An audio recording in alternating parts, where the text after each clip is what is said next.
अब आते हैं, चलते हैं साथियों, और वो क्या है, हम माओ के बारे में बताने के लिए, क्योंकि वो व्यक्ति जिसने चाइना को आज वर्तमान स्वरूप में पहुंचाया, उस व्यक्ति के बारे में जानना जरूर बनता है। लेकिन मैंने आपसे एक लाइन बोली कि एक ऐसा तानाशाह जिसके बारे में सबसे कम लिखा गया।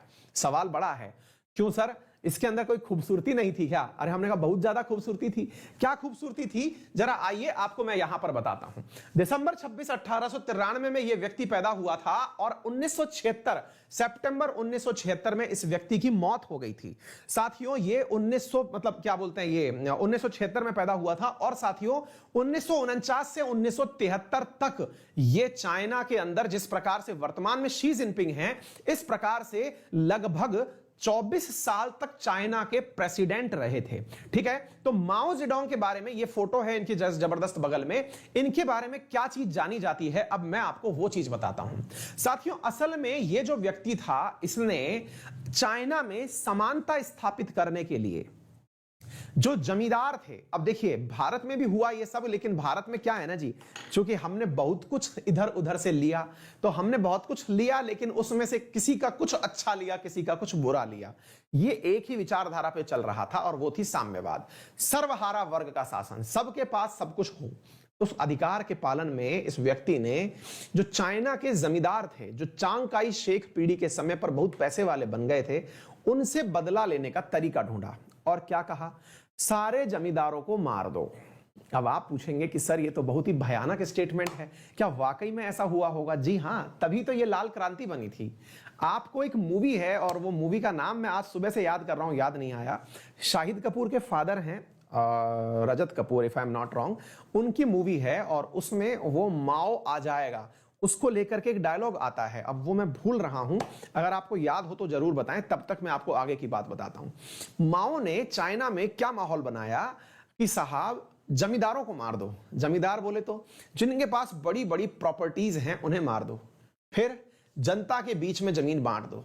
तो आप एक बात बताइए, जब गरीबों को कोई सत्ता ये कह दे या नेतृत्व ये कह दे या लीडर ये कह दे कि जितने भी जमींदार हैं उन्हें मार दो और उस पूरी जगह पर खुद कब्जा करके बैठ जाओ, तो जनता किसका साथ देगी? उस नेता का जिसने की जमीन दिलवाई है। और इस बीच में इस बात को भुला दिया जाएगा कि कोई जमींदार था। जमींदार के हित भाई ऑब्वियस ही बात है ना, पैसे वाले तो कुछ ही चंद लोग होते हैं। अब इसी कारण से माओ जेडोंग जनता के लोकप्रिय नेता हो गए कि ये जनता के हितों के लिए किसी को मारने से भी पीछे नहीं हटे। हाँ, पंकज कपूर हैं, ठीक है, उनकी मूवी और बता दो यार, वो मूवी का नाम मैं भूल, मटरू की बिजली का मंडोला। ये भी विद्यार्थी का नाम अंकित कुमार है। अंकित नाम के लोग टैलेंटेड होते हैं, बहुत बहुत सही है, ठीक है ना। तो आइए साथियों, तो ये है मटरू की बिजली का मंडोला। अगर आप कभी देखें, पुरानी मूवी है, इसमें इस माओ का नाम यूज किया गया है एक जमींदार के द्वारा कि भैया या तो जमीन का हिसाब कर लो, नहीं तो माओ आ जाएगा। यह माओवाद भारत में भी बहुत प्रसारित हुआ, चर्चा करेंगे इस बारे में। क्यों? क्योंकि इसमें जमींदारों को डर बिठाया गया, या तो जमीन दे दो नहीं तो मारे जाओगे।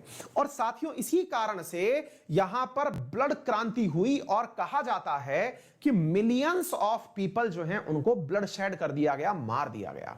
लाखों लोगों की जान इस व्यक्ति ने जनता से दिवा दी कि जाओ मार दो इन्हें। ये थे माओ जी। अब माओ जेडोंग की एक बात और भी मैं आपको बताता हूं। माओ जेडोंग के बारे में सबसे कम क्यों लिखा गया? क्योंकि साथियों आज जब आप चाइना देखते हैं तो देखते हैं वहां मीडिया काम नहीं करती है ना। ये माओ का ही आशीर्वाद है। इसने मीडिया को कभी पनपने ही नहीं दिया। इसने कहा कि मेरे बारे में कोई कुछ नहीं लिख सकता। और तो और चाइना के अंदर जब माओ जेडोंग मरे और उनके स्थान पर नए व्यक्ति प्रेसिडेंट बने, तो भी अखबारों को सूचना नहीं थी कि कोई हमारे देश के अंदर नया राष्ट्रपति बन चुका है। आप इससे अंदाजा लगाइए। मतलब चाइना के अंदर मीडिया के ऊपर अंकुश लगाने का जो प्रावधान है वो आज का नहीं है, तब का है। लेकिन जब ये मर गए, लोग यहां से फरार होकर अमेरिका चले गए, तब इनके बारे में बहुत सारी बातें लिखी गई। तो यहां पर कोई इनकी नर्स थी, कोई इनके साथ डॉक्टर था, तो जो भी लोग थे इन्होंने इनके बारे में लिखा और बताया कि ये वो व्यक्ति था जिसने अपने पूरे जीवन चक्र में, आपको ऐसे व्यक्ति का व्यक्तित्व भी पता होना चाहिए कि ऐसे लोग होते कितने सनकी होते होंगे।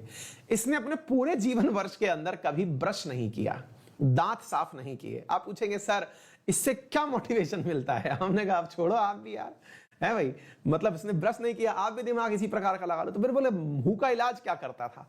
ये भैया चाय पीता था और चाय के कुल्ले करता था। कहते हैं कि इसके दांत इतने गंदे वाहियात किस्म के हुआ करते थे कि इसके आसपास भी कोई नहीं बैठ सकता था। एक और किस्सा सुनाते हैं इसका। ये कभी नहाने से डरता था, मतलब इसको नहाना नहीं पसंद था, हैं? तो आप पूछेंगे सर इतनी बड़ी जीवनी आप ले आए एक ऐसे आदमी की जिसने ब्लड शेड करवाया हो। बिल्कुल। तो साथियों ये नहाने से बहुत डरता था और केवल गीले टॉवल से अपना शरीर पोंछा करता था। तीसरी बात सुनिए, एक बार अमेरिका के राष्ट्रपति निक्सन इनसे मिलने आए। ये पढ़ने का बहुत शौकीन था। पढ़ने का इतना शौकीन ये व्यक्ति था कि अपने कमरे में एक बेड हुआ करता था और बगल में किताबें, जैसे आप लोग कुर्सी टेबल पर पढ़ते हैं, ये बेड पर बैठ के पढ़ा करता था। और ये कहता था कि भैया मतलब यहां से अमेरिका के राष्ट्रपति निक्सन जब इससे मिलने आए तो निक्सन इसका इंतजार कर रहे थे बाहर बैठ करके। तो निक्सन इंतजार कर रहे थे, ये जनाब कुछ किताब पढ़ रहा था। बिल्कुल भगत सिंह जी की फीलिंग में साहब ये भी किताब पढ़ रहा था। और भैया एक क्रांतिकारी से दूसरे क्रांतिकारी की मुलाकात हो रही थी, माओ लेनिन को पढ़ रहे थे। और साहब माओ जो है वो निक्सन को इंतजार करवाते हैं कि आप एक काम करिए, बाहर वेट करिए, अब थोड़ा हम किताब खत्म करके आते हैं। वो था माओ। माओ के बारे में और कहानियां सुनाते हैं। ये पढ़ने का इतना शौकीन था और एक बेड पर ही पढ़ा करता था। कपड़े पहनने में इसको बहुत जोर आता था। निक्सन से मिलने के लिए इसे कोट पैंट पहनवाया गया कि चलिए भैया थोड़ा कोट पैंट पहनिए, अमेरिका के राष्ट्रपति आ रहे हैं। तो इसके लिए कोट सिलवाया गया क्योंकि इसके पुराने कपड़े इसके आए नहीं, क्योंकि बहुत मोटा हो गया।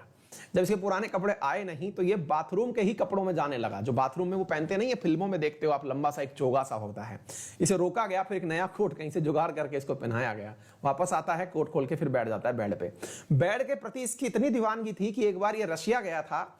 तो रशिया जब गया तो रशिया में जाते समय इसके साथ सामान में इसका वो प्रिय बेड भी गया था, क्योंकि ये इस बेड पर ही बैठ के पढ़ा करता था। तो पढ़ाई के प्रति इतनी दीवानगी। आप पूछेंगे सर इंडिया वालों की भी कोई याददाश्त जुड़ी है इसके साथ? हाँ भाई जुड़ी है ना। इंडिया वालों की याददाश्त ये है कि 1956 में अपने जो आयंगर साहब हैं ये यहां गए थे। आयंगर साहब कौन थे? तो हमारे यहां से मतलब राज्यसभा मतलब लोकसभा के एक सांसद हुआ करते थे, स्पीकर थे। ये वहां गए। तो आयंगर साहब वहां गए तो उनको मिलने का समय दिया रात 12 बजे, क्योंकि ये सारी मीटिंग्स रात में किया करता था। कहता था कि नहीं दिन में कौन काम करता है, रात में काम करो, टाइम एक्स्ट्रा मिलेगा। तो रात 12 बजे मीटिंग का टाइम दिया गया। एक बार भारत के उपराष्ट्रपति सर्वपल्ली राधाकृष्णन इससे मिलने गए। किससे? माओ जेडोंग से मिलने गए। ये घटना ये सारी की सारी आपसे पढ़ने से पहले ऐसा नहीं है कि मेरे घर वालों ने मुझे लोरियों में सुनाई है, लेकिन मैं आपको पढ़ाने से पहले कुछ इसके बारे में रिसर्च कर रहा था, कुछ इंटरेस्टिंग फैक्ट्स मिले। मैंने कहा चलिए आपके मन में भी जानने की जिज्ञासा बनेगी कि कैसे पागल और सनकी प्रकार के लोग हुआ करते हैं। आप में से भी कई होंगे जो कहेंगे सर ब्रश तो हम भी नहीं करते, नहाना तो गुरुजी सर्दी में हम भी बिल्कुल छोड़ देते हैं। तो भैया उम्मीद है कि आप भी अगले माओ बन जाएं।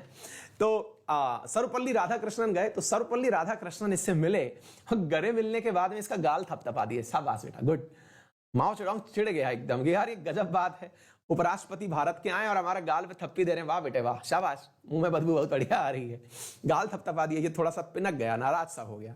सर्वपल्ली राधाकृष्णन हंसते हुए बोले कि अरे चिंता ना करिए, हम पोप के गाल पे भी थप्पी मार चुके हैं, मतलब हो सकता है उन्हें बदबू उसके मुंह में भी आई हो। है तो मुद्दा ये है कि साथियों इनके बारे में कुछ रोचक कहानियां जुड़ी होती हैं तो लोगों के बारे में जानने का मौका मिलता है। ठीक है, ये थे माओ जेडोंग जिनके बारे में मैंने आपको बातें बताई। और चाइना